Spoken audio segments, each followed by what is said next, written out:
Hello students, in the last video we have seen mode 1 programming. Today let us see mode 2 programming. For that let us go back to the structure of tmod register. The mode will be decided based on the bits m1 and m0 of the tmod register. Whenever m1 is 1 and m0 is 0, it represents the mode 2 operation mode for the timer, and it is known as a 8-bit auto reload mode. So today we are going to discuss this. In the previous video, we have seen 16-bit timer mode, that is mode 1. For that the values of m1 and m0 were 0 and 1.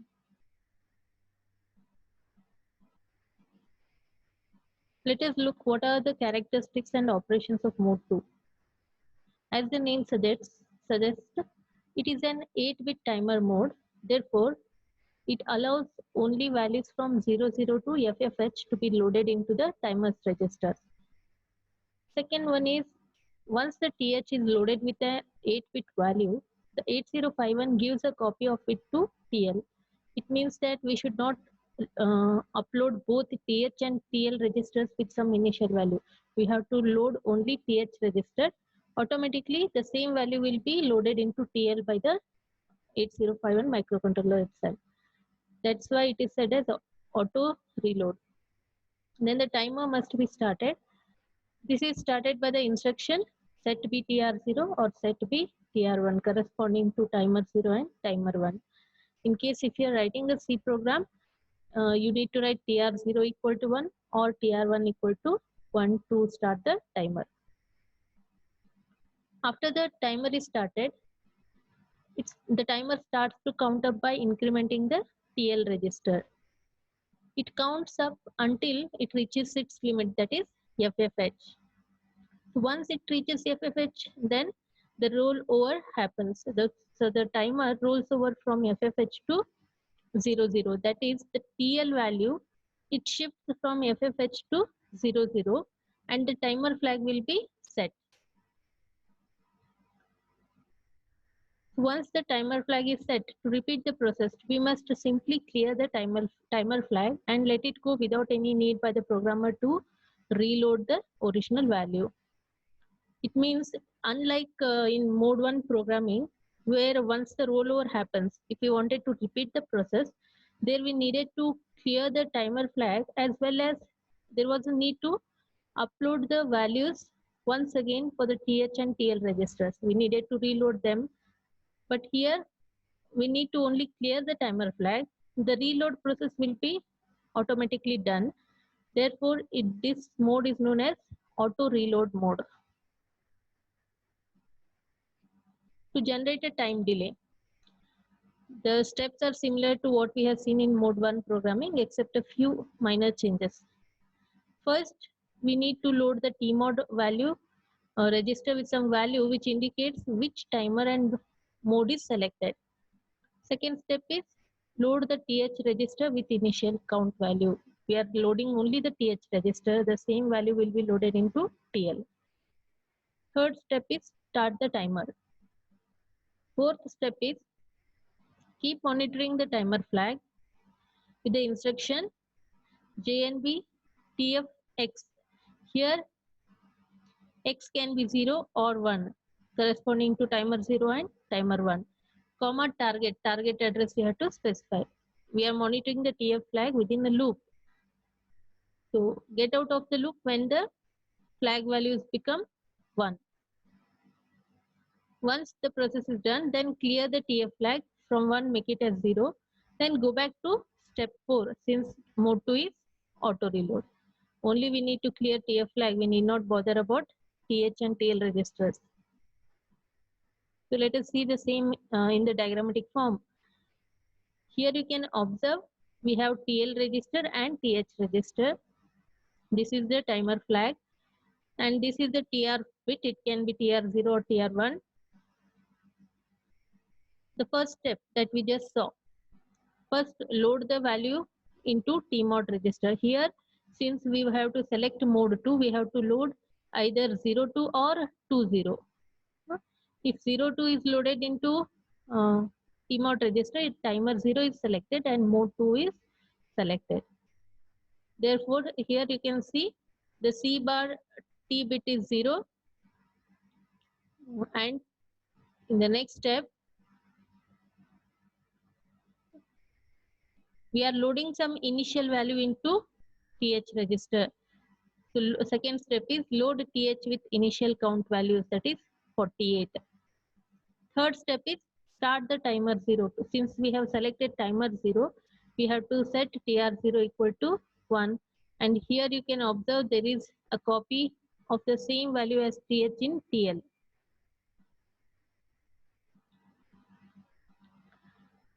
So you can see C bar T bit is 0, TR is 0 equal to 1, and TH and TL both have the same value. Now keep monitoring the timer flag. Now timer flag is 0. From 48 to FFH, the TL will be upgraded. Once TL value becomes FFH, then a rollover happens. So TL will automatically become 0 and TF will become 1. So once, see, when the rollover happens, the TL value shifts from FFH to 0 and TF flag becomes 1. To repeat the process, we have to clear only this flag. Now TL is automatically reloaded with the original value that is kept in TH. So again, the process will be repeated. Once again, start the timer.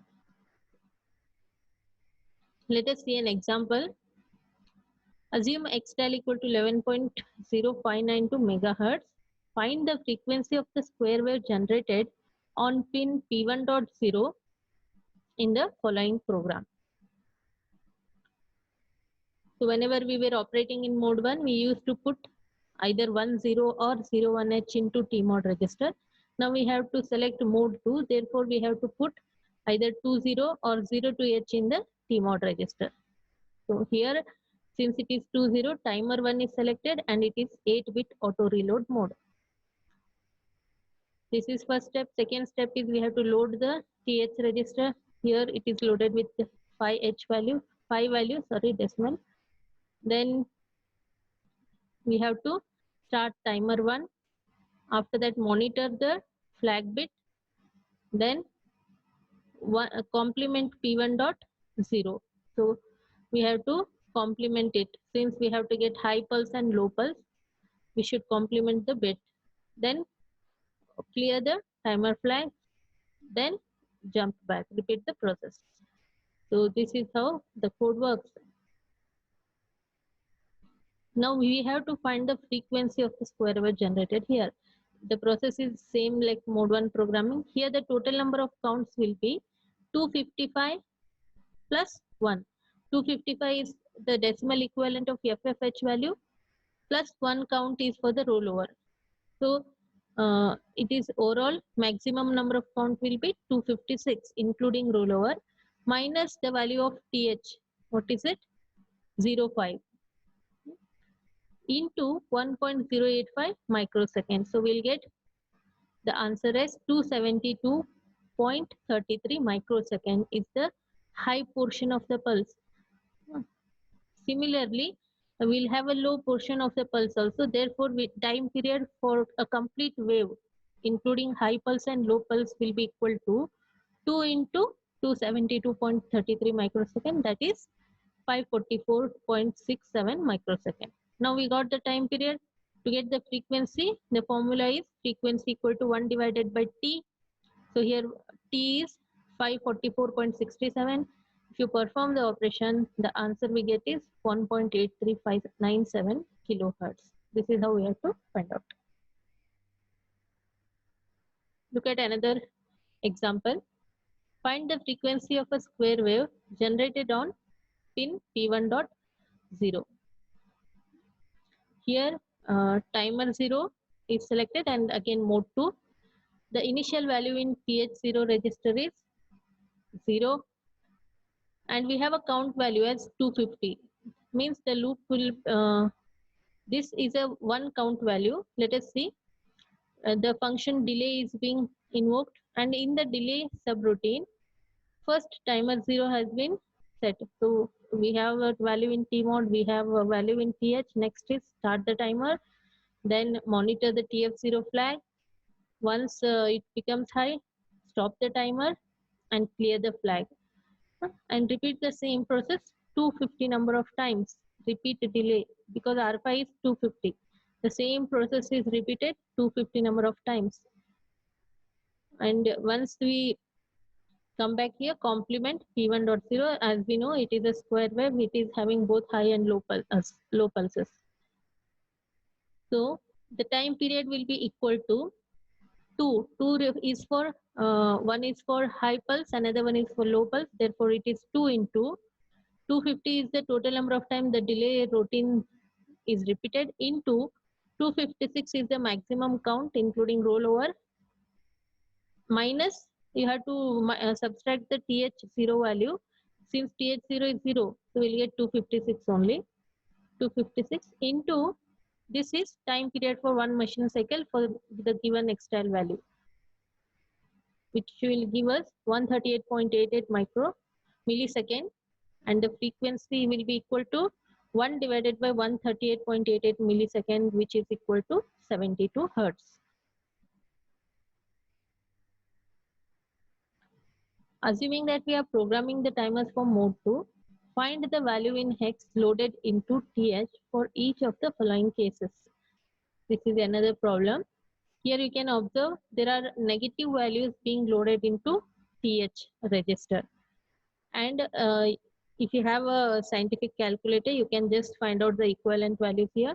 Minus 3 is equivalent to FDH value in 2's complement. Equivalent value in hexadecimal. So if you find out these values, then the advantage of using negative values is that you don't need to calculate the value loaded to the TH register. Automatically what value we get here, it will be loaded into TH register. Counter. So till now we have discussed more about timer and generating delays. Now as we know, timers in 8051 can also be functioned as counter. The timers can also be used as counters, counting events happening outside the 8051. When the timer or counter is used as a timer, the 8051 crystal is used as the source of frequency. But when it is used as a counter, the pulse outside the 8051 increments the TH and TL registers. So this is the difference again between a counter and timer.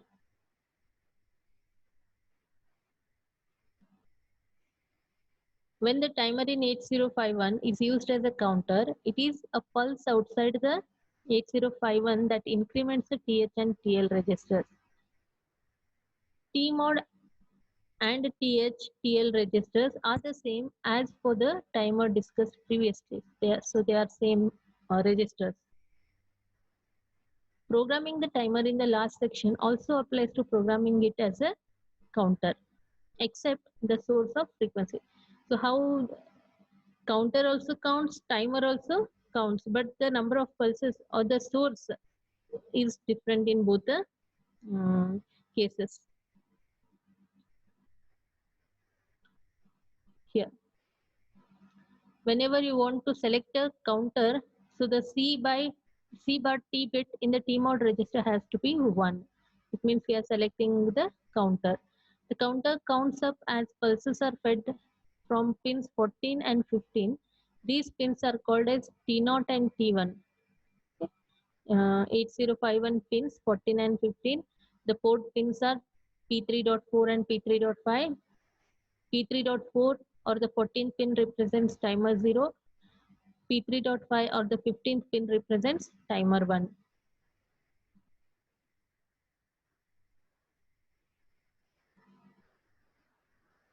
Assuming that here it could be either timer or counter based on the C bar T bit value. Time. Let us see the example.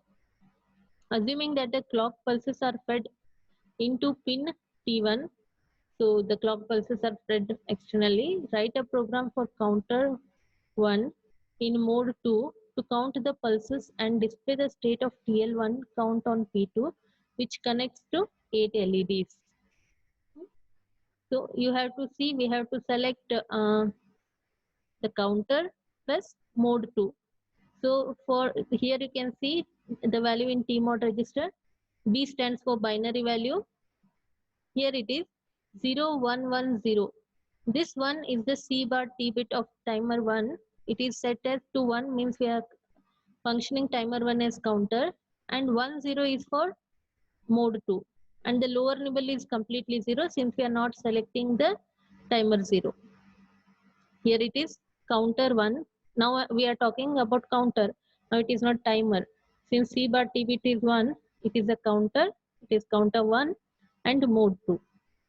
In case if you were told to use a counter 0, then you should have the same value in the lower nibble.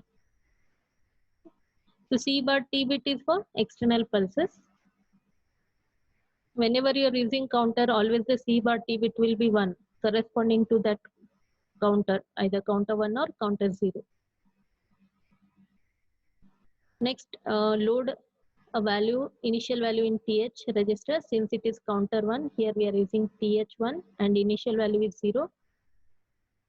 Set B P3.5, because here we have seen P3.5 is for counter 1. That's why set B P3.5. Then start the counter TR1. We are using the same bit TR1 of the TCON register. Then you have a loop here.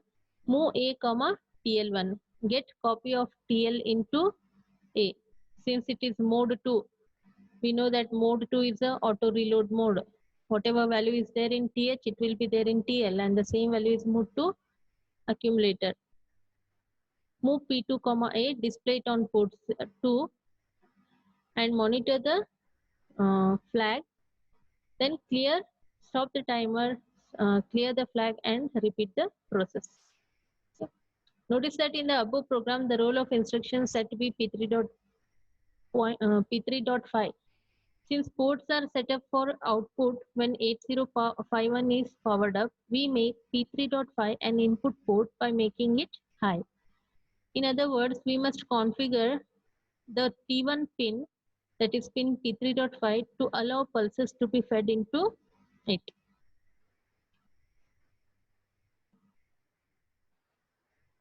Let us see a C program. Here S bit input P3 caret 4. It is we say P3.4 means we are using timer, or sorry, counter 0. Therefore it is P3.4. Input is the variable name, S bit is data type. Then we have unsigned int I, another variable. Input is equal to 1. Set high, P3.4 is set high because we want to read input from that pin. Then TMOD equal to 0 cross 1 5. Defining timer 1 as a timer and timer 0 as a counter. In this program, both timer and counter are used. Timer 1 is behaving like a timer itself. Timer 0 is behaving as a counter in mode 2. Then TL0 equal to 0, TH0 equal to 0, TR0 equal to 1, start the timer, initialize the TH and TL register, then start the timer 0. Then within the loop, applying a loop for generating the time delay of 1 second. Here you can observe the TL1. TL1 is equal to 0, TH1 is equal, the timer 1 values are 0. And monitor the timer flag. Once the timer flag becomes high, set it to 0 and then stop the timer, that is timer 1. And send the values in TL0 to port 0 and TH0 to port 2. Here you can see in TL0 we have values 3 and TH0 we have value 235. The same values are sent to P0 and P2, and the loop is executed 255 number of times, that is FF number of times. 15 means FF. F.